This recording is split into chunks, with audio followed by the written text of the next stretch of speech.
ආයුබෝවන් සුබ දවසක්. අද අපි බලමුද සංඛ්‍යාවක් තවත් සංඛ්‍යාවකින් බෙදන්න පුළුවන්ද කියලා එකපාරට හඳුනගන්න හැටි. බලමු අපි විශාල සංඛ්‍යාවක් වුණත් අපිට එකපාරින් හඳුනගන්න පුළුවන්කම තියෙන්න ඕන. සමහර ඒවා ගොඩාක් විශාල සංඛ්‍යා. බලන්නකො මම මේ ලියලා තියෙන සංඛ්‍යා. මේවා අපි බලමු මුලින්ම දෙකින් බෙදන්න පුළුවන්ද? ඒ කොහොමද? මෙන්න මේ සංඛ්‍යාවල දැනටමත් ඔබ ඉගෙනගෙන තියෙනවා මෙන්න මේ අග ඉලක්කම. අග ඉලක්කම දෙකෙන් බෙදෙනවා නම් එම සංඛ්‍යාව දෙකෙන් බෙදෙනවා. එහෙමනම් දෙකෙන් බෙදෙන ඒ වගේ අග ඉලක්කම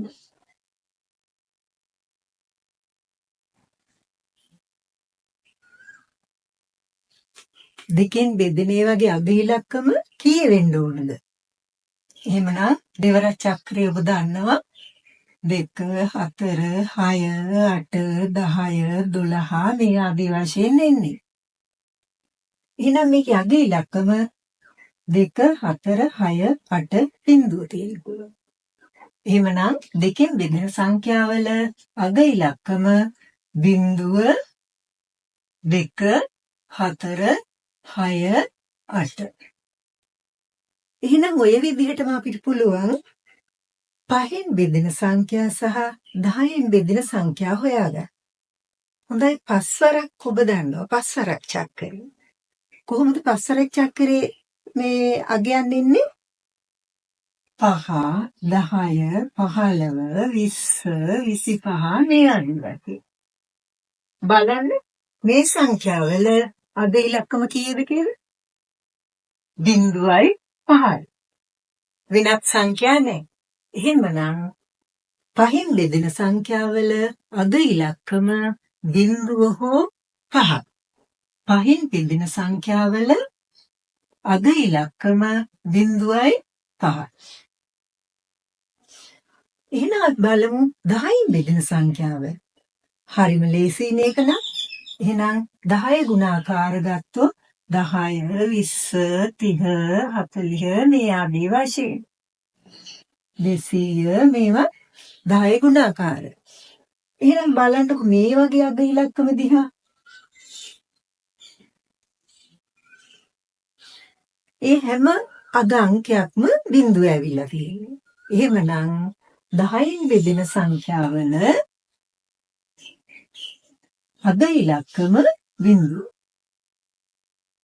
දැන් අපිට මේ අග ඉලක්කම දිහා බලලා හොයාගන්න පුළුවන් දෙකෙන් බෙදෙන සංඛ්‍යා, 5න් බෙදෙන සංඛ්‍යා, 10න් බෙදෙන සංඛ්‍යා.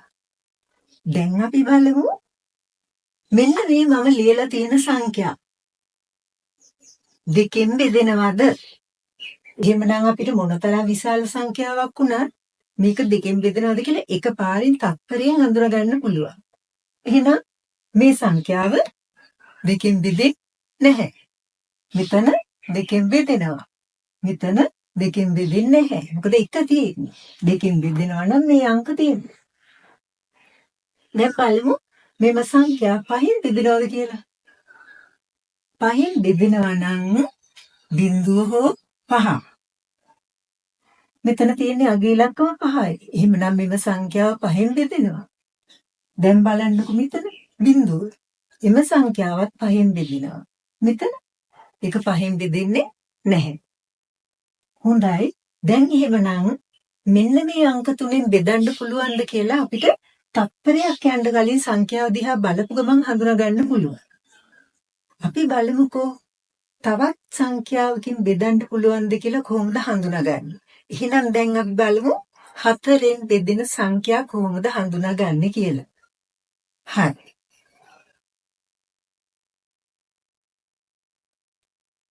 මම දැන් මේ ලියලා තියෙන්නේ 4 ගුණාකාර. 4 වරක් 1 4යි, 4 වරක් 2 8යි, 4 වරක් 3 12යි මේ ආදී වශයෙන් මම මේ ලියලා තියෙන්නේ 4 ගුණාකාර. දැන් බලන්න එහෙනම් මේ සියලුම සංඛ්‍යා 4න් බෙදෙනවා. හොඳයි, මම තවත් සංඛ්‍යාවක් ලියන්නම්.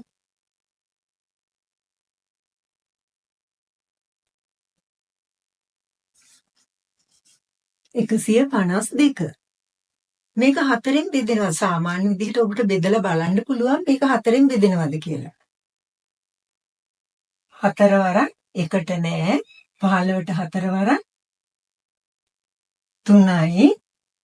4 වරක් 3 12යි. ඉතිරි 3 32ට 4 වරක් 8යි. එහෙනම් මෙම සංඛ්‍යාව හතරෙන් බෙදෙනවා.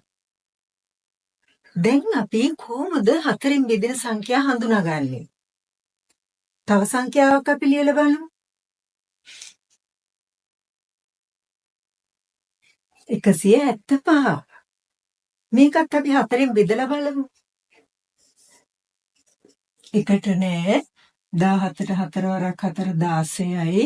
ඉතිරි එක 15ට 4 වරක් 3 12යි. ඉතිරි 3. එහෙනම් මේක බෙදෙන්නේ නෑ. දැන් එහෙනම් අපිට ක්‍රමයක් තියෙනවා හතරෙන් බෙදෙන සංඛ්‍යා හඳුනාගන්න. බලන්න මේ ඉලක්කම් දෙක දිහා.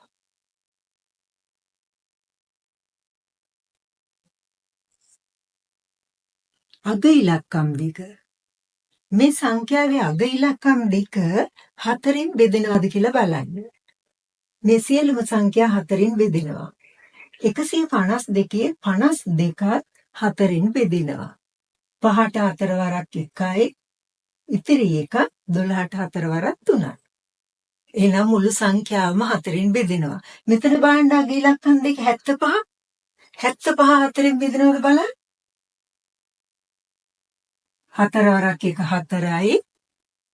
ඉතිරි 3 35ට 4 වරක් 8 32යි. ඉතිරි 3.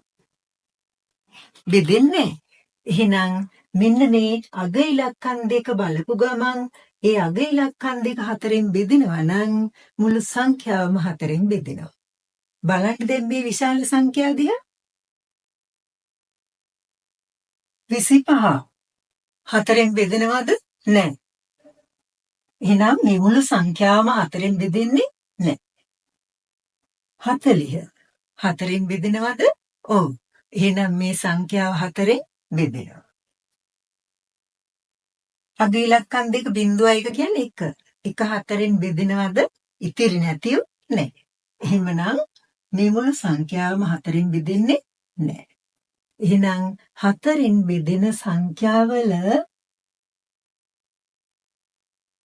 අග ඉලක්කම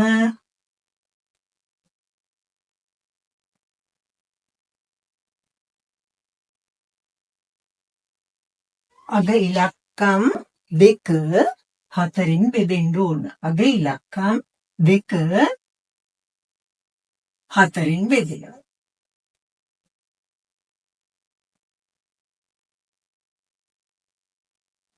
හොඳයි. දැන් එහෙමනම් අපි දන්නවා මේ අග ඉලක්කම් දිහා බලලා කියන්න සංඛ්‍යාවක් හතරෙන් බෙදෙනවද නැද්ද කියලා. එහෙනම් මේ සියලුම සංඛ්‍යා දැන් හතරෙන් බෙදෙනවද නැද්ද කියලා හඳුනා ගන්න පුළුවන්. මේට වඩා විශාල සංඛ්‍යාවක් තිබ්බත් මුල ඒවා දිහා බලන්නවත් එපා. මේ අග අංක දෙක දිහා විතරක් බලන්න හතරෙන් බෙදෙනවා නම් මේ මුළු සංඛ්‍යාවම හතරෙන් බෙදෙනවා. ඔබ බෙදලා බලන්න. මේ හරියට මේ මම කියන දේ සත්‍යද කියලා. එහෙමනම් දැන් අපි බලමු තුනෙන් බෙදෙන සංඛ්‍යා කොහොමද හොයාගන්නේ කියලා. මේ ආදී වශයෙන් මීට වඩා විශාල සංඛ්‍යාවක් වුණත් අපි ලියත හැකියි. මේ වගේ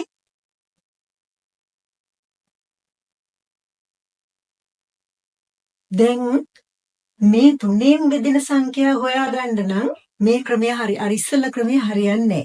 අග ඉලක්කම දිහා බැලුවොත් මේක තුනෙන් බෙදෙන්නත් පුළුවන් නොබෙදෙන්නත් පුළුවන්. මේ දෙක බෙදෙන්නේ නැහැ. මේවා තුනෙන් බෙදුනට 8 බෙදෙන්නේ නැහැ. 1 බෙදෙන්නේ. එහෙමනම් ඒ ක්‍රමේ යොදා ගන්න බෑ. එහෙනම් අපි මේකට තව ක්‍රමයක් තියෙනවා. ඔබ දන්නවා සංඛ්‍යාවක ඉලක්කම් දර්ශකය හොයන්නේ. කොහොමද හොයන්නේ? මේ සංඛ්‍යාවේ තියෙන සියලුම ඉලක්කම් හරහට එකතු කරනවා. එහෙනම් මේකේ තියෙන බිංදුවට 3ක් එකතු වුණාම 3යි. මෙතන බිංදුවට 6ක් එකතු වුණාම 6යි. මෙතන 9යි. මෙතන එකට දෙක එකතු වුණාම 3යි. මෙතන එකට 5 එකතු වුණාම 6යි. මෙතන 1යි 8යි 9යි. මෙතන ඔය ආදී වශයෙන් 2යි 1යි 3යි. 2යි 4යි 6යි. මෙතන 9යි 6යි 15යි. 15 නැවත අපි තනි ඉලක්කමක් එනකන් එකතු කරන්න ඕනේ 1යි 5යි 6යි. බලන්න දැන් මේ ඉලක්කම් දර්ශකය.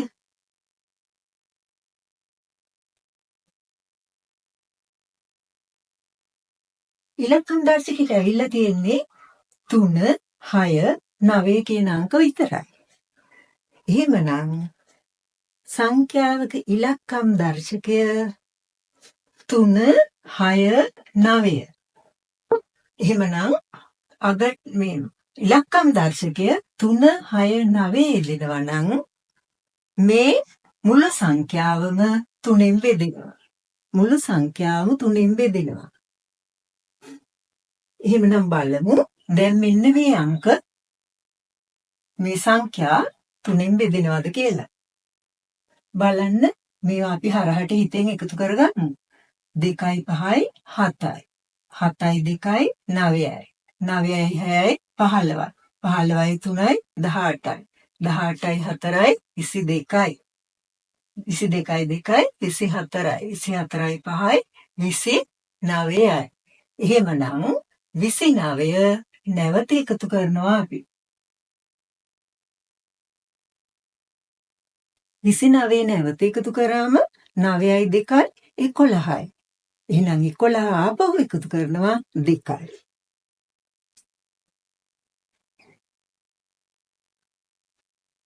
ඉලක්කම් දර්ශකයේ 2 නම් මෙම සංඛ්‍යාව 3ෙන් බෙදෙන්නේ නැහැ. මේක 3ෙන් බෙදෙන්නේ නැහැ. බලන්න මේ සංඛ්‍යාව දිහා. හරහට එකතු කරලා බලමු ඉලක්කම් දර්ශකය 3යි 5යි 8යි 8යි 16යි 18යි 21යි 25යි 5යි 2යි 7යි. මේක ඉලක්කම් දර්ශකය 7යි. එහෙනම් මේ සංඛ්‍යාවත් 3ෙන් බෙදෙන්නේ නැහැ. දැන් බලන්න මේ සංඛ්‍යාව දිහා. 4යි 5යි 9යි 9යි 9යි 18යි 18යි 21යි 21යි 22යි 22යි 5යි 27යි 27යි 1යි 28යි.